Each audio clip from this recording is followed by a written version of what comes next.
kelompok 6 akan memaparkan mengenai analisis kami tentang larangan anak di bawah usia 16 tahun memakai medsos di Australia. Sebelumnya izinkan kami untuk memperkenalkan diri kami terlebih dahulu. Nama saya Eska Melandi Surya. Nama saya Reza Wahyudin. Nama saya Nur Lasana. Nama saya Khairunisa. Nama saya Gusti Rama Saputra.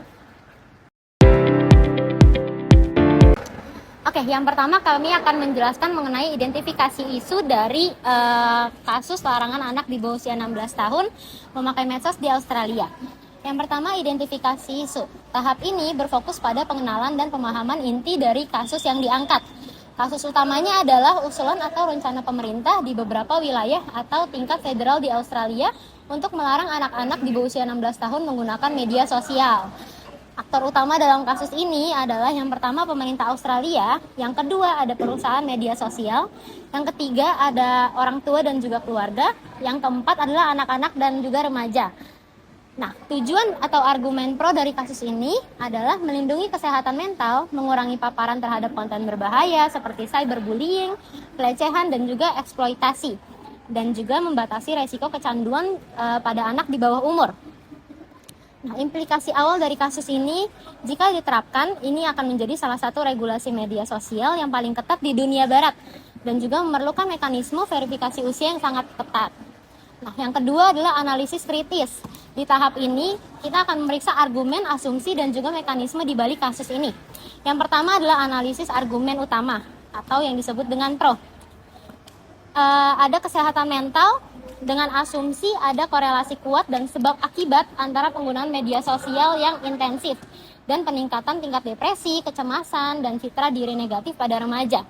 Nah, kritisnya, apakah pelarangan total adalah solusi terbaik ataukah literasi media dan pengawasan orang tua yang lebih efektif? Apakah bukti ilmiahnya cukup konklusif untuk membenarkan intervensi negara yang masif? Lalu yang kedua ada perlindungan data dan juga privacy.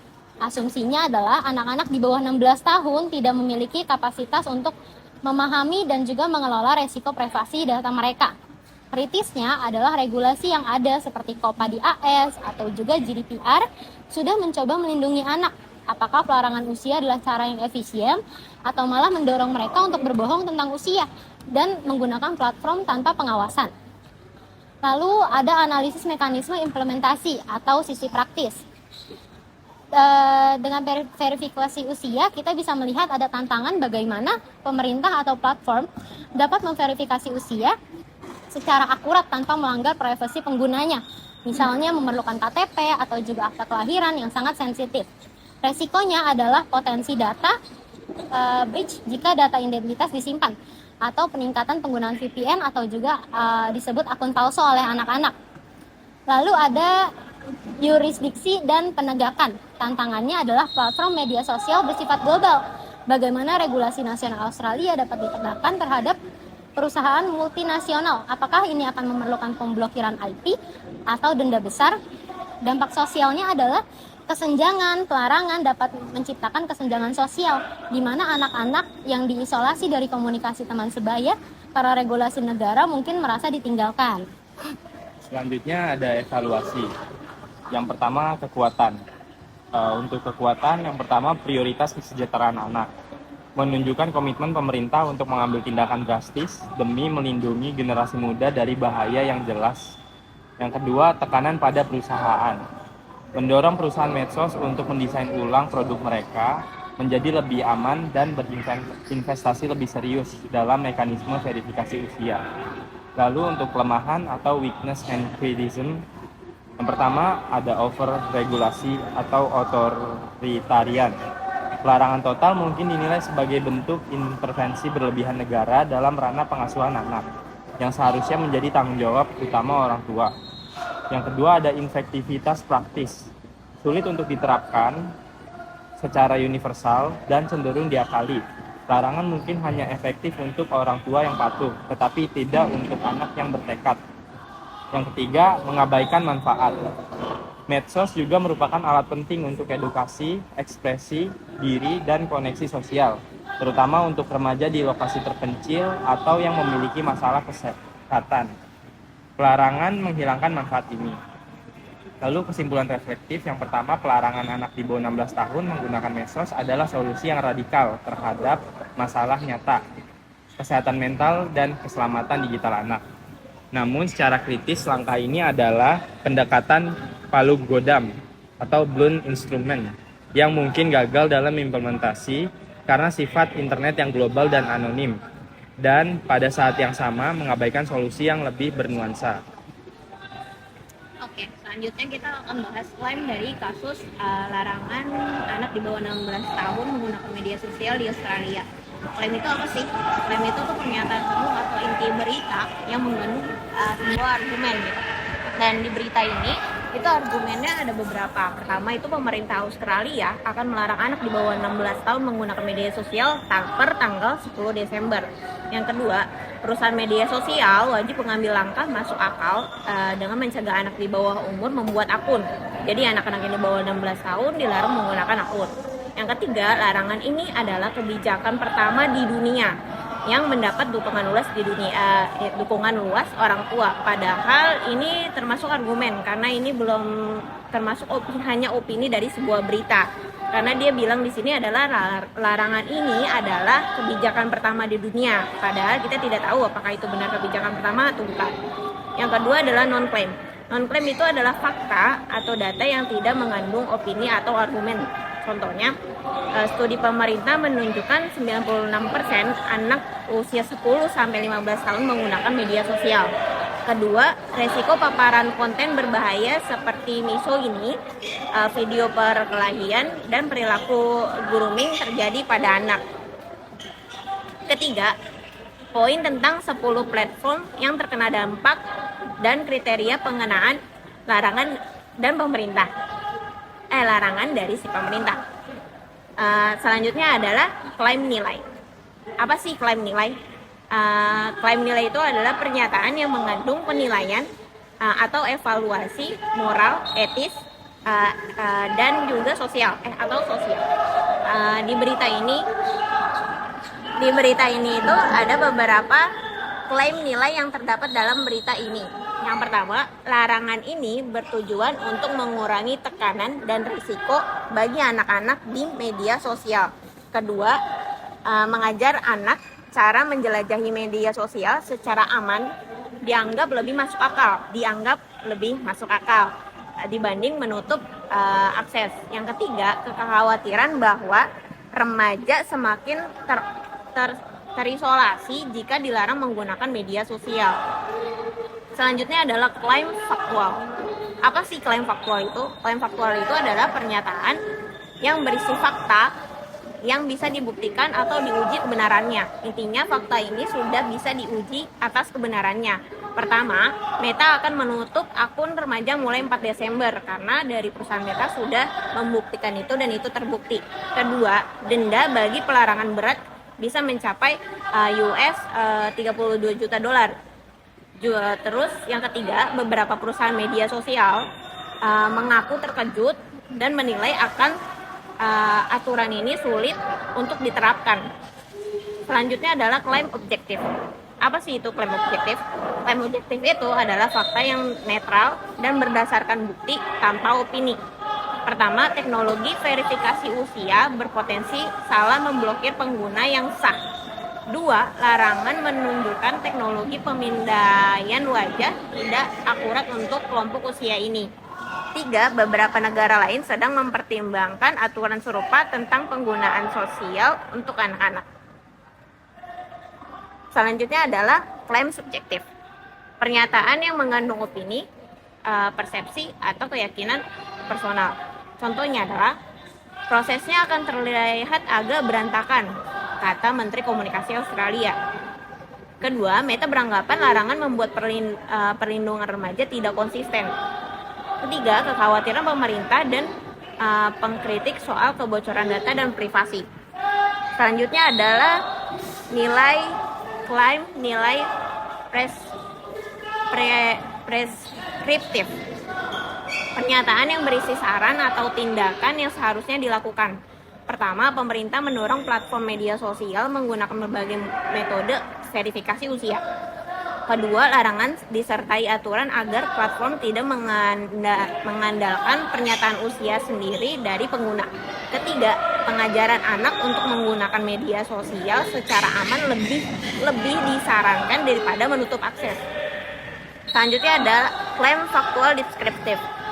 Pernyataan yang mendeskripsikan kondisi atau fakta yang terjadi. Penerapan larangan penggunaan media sosial untuk anak di bawah 16 tahun mulai diberlakukan di Australia. 2. Perusahaan media sosial menyatakan belum jelas bagaimana mematuhi aturan. 3. Berbagai negara menerapkan kebijakan berbeda-beda terkait akses anak ke media sosial. Argumen yang dipakai untuk dalam kasus ini, larangan anak di bawah 16 tahun menggunakan media sosial diperlukan karena kelompok usia ini masih rentan terhadap risiko seperti cyberbullying, kecanduan, dan paparan konten yang tidak layak. Tanpa kematangan emosional yang memadai, media sosial dapat mengganggu perkembangan mental dan sosial mereka. Yang kedua itu ada counter argumen. Dalam hal ini larangan total justru bisa menghambat kemampuan literasi digital anak dengan pengawasan orang tua dan akses yang terbatas. Anak dapat belajar menggunakan teknologi secara aman. Pelanggaran penuh dapat memicu penggunaan diam-diam yang lebih berbahaya. Silogisme kategori itu ada dua di sini yang dipakai. Yang pertama itu berdasarkan aturan pemerintah. Premis mayor, semua individu yang termasuk kategori dilarang menurut aturan pemerintah adalah individu yang tidak boleh menggunakan media sosial. Dan selanjutnya ada premis minor, itu semua anak di bawah usia 16 tahun termasuk kategori yang dilarang menurut aturan pemerintah. Jadi kesimpulannya, jadi semua anak di bawah umur 16 tahun tidak boleh menggunakan media sosial. Contoh yang silogisme kedua itu berdasarkan alasan perlindungan anak. Premis mayor, semua pihak yang berpotensi mengalami risiko tinggi terhadap dampak negatif media sosial baru dibatasi penggunaannya. Dan premis minornya, semua anak di bawah 16 tahun adalah pihak yang berpotensi mengalami risiko tinggi terhadap dampak negatif media sosial. Jadi kesimpulan dari silogisme kedua itu, semua anak di bawah 16 tahun harus dibatasi dalam penggunaan media sosial. Selanjutnya, 5 pola deduktif spesifik berdasarkan kasus. Ini yang pertama ada silogisme klasik. Semua platform media sosial yang termasuk kategori age registered social media mewajibkan pengguna berusia minimal 16 tahun. TikTok termasuk kategori age restricted social media di Australia. Jadi pengguna TikTok di Australia harus berusia minimal 16 tahun. Selanjutnya yang kedua, silogisme kondisional. Jika seorang berusia di bawah 16 tahun, maka mereka tidak boleh membuat atau mempertahankan akun media sosial tertentu. Anak itu berusia 14 tahun, maka anak itu tidak boleh membuat atau mempertahankan akun media sosial yang dibatasi tersebut. Selanjutnya yang ketiga, silogisme disjungtif. Setiap orang di bawah 16 tahun hanya memiliki 2 pilihan. Yang pertama, tidak memiliki akun media sosial age restrict, atau yang kedua memakai platform atau media yang tidak termasuk daftar age restrict. Anak itu memiliki akun di Instagram yang termasuk dalam daftar platform age restrict, maka anak itu melanggar aturan. Dia seharusnya tidak memiliki akun Instagram. Yang ketiga, silogisme hipotesis. Jika sebuah platform digolongkan age restrict, maka platform tersebut harus mencegah akun dimiliki oleh pengguna di bawah usia 16 tahun. Jika platform mencegah penggunaan di bawah 16 tahun, maka semua akun pengguna di bawah 16 tahun harus dinonaktifkan atau dihapus. Maka jika platform digolongkan age restrict, maka semua akun memiliki pengguna yang berusia di bawah 16 tahun di bawah platform itu akan dihapus atau dinonaktifkan. Yang terakhir, silogisme kuantitatif. Semua anak di bawah 16 tahun di Australia termasuk dalam kelompok yang dilarang memiliki akun di platform sosial media age restrict. Salah satu contohnya adalah Rina. seorang anak berusia 15 tahun yang tinggal di Australia. Maka Rina termasuk dalam kelompok yang dilarang. Artinya Rina tidak boleh memiliki akun di platform media sosial age restriction. Saya Chandra Kusuma-Wijaya. Di sini saya akan menjelaskan bagian nomor 5, yaitu dapat membuat contoh argumen induksi spesifik yang terdiri dari kausalitas, generalisasi, dan analogi. Argumen yang pertama adalah kausalitas. Argumen kausalitas ini adalah sebuah argumen yang menunjukkan sebuah sebab akibat dari sebuah peristiwa atau fenomena. Dalam kasus ini, argumen kausalitasnya berbunyi, media sosial seringkali memberikan dampak negatif untuk anak-anak di bawah umur. Konten yang disajikan terkadang membahayakan kesehatan mental dan tekanan pada anak-anak. Sehingga pemerintah Australia itu membuat sebuah aturan di mana membatasi anak-anak di bawah umur 16 tahun itu dilarang bermain media sosial. Selanjutnya argumen yang kedua yaitu argumen generalisasi. Argumen generalisasi ini adalah sebuah argumen yang berisi tentang kesimpulan dari suatu fenomena atau peristiwa berdasarkan fakta dan data yang ada. Dan argumen generalisasinya adalah pada masa sekarang media sosial sudah menjadi bagian kehidupan dari setiap manusia, dari yang muda sampai yang tua itu semua yang bermain media sosial. Tetapi kecanggihan dari media sosial ini memiliki beberapa dampak negatif, terutama bagi anak-anak. Anak-anak menjadi kecanduan bermain media sosial, membuat mereka itu berkurang sosialisasi di dunia nyata. Selain itu, media sosial ini juga menimbulkan tekanan dan mengganggu kesehatan mental anak-anak. Di beberapa media sosial itu terkadang menyajikan konten-konten yang dapat membahagiakan karakter dan mental anak-anak. Terkadang konten-konten yang disajikan itu mengandung unsur sara, unsur kekerasan, bahkan konten pornografi. Dan ini bisa merusak karakter para generasi muda itu. Bisa kita lihat banyak kasus-kasus di dunia itu yang dilakukan oleh anak-anak. Mereka itu mencontoh dari apa yang mereka lihat di media sosial. Dan ini bisa menunjukkan bahwa media sosial itu menunjukkan dampak negatif. Oleh karena itu, pada akhirnya pemerintah Australia itu menerapkan aturan anak-anak di bawah umur 16 tahun itu dilarang untuk bermain media sosial. Yang ketiga adalah argumen analogi. Argumen analogi ini berfungsi untuk membuat sebuah pemahaman itu menjadi lebih mudah dengan membandingkan dua hal yang memiliki kesamaan tetapi berbeda. Dan argumen analogi ini berbunyi media sosial itu ibaratkan sebuah jalan raya, dan membiarkan anak bermain media sosial itu berarti membiarkan mereka berkendara sendiri di jalan raya. Karena apa? Jalan raya itu sendiri itu adalah sebuah ruang publik yang memiliki banyak sekali orang dengan berbagai karakter dan berbagai bentuk ya. Dan tanpa aturan atau batasan yang jelas, hal ini tentu saja bisa membahayakan kita sebagai pengendara. Begitu juga media sosial, tanpa aturan yang jelas dan tanpa batasan tertentu, itu bisa membahayakan diri kita sendiri maupun orang lain. Dan sehingga resiko yang ditimbulkan itu sama besarnya terhadap anak-anak. Maka dari itu, pemerintah Australia itu akhirnya membatasi anak-anak di bawah umur 16 tahun itu untuk bermain media sosial. Baik, selanjutnya saya akan menjelaskan analisis tentang kesesatan berpikir informal yang terdapat pada kasus ini. Dalam kasus Australia yang melarang anak di bawah umur 16 tahun untuk bermain media sosial, dapat dianalisis menggunakan konsep kesesatan berpikir informal atau informal fallacy.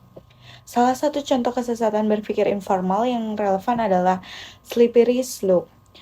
Slippery slope argumennya yang mana berbunyi jika kita membiarkan anak-anak di bawah umur 16 tahun bermain media sosial, maka mereka akan terpapar konten tidak pantas, kecanduan, dan gangguan kesehatan mental. Oleh karena itu, kita harus melarang mereka bermain media sosial.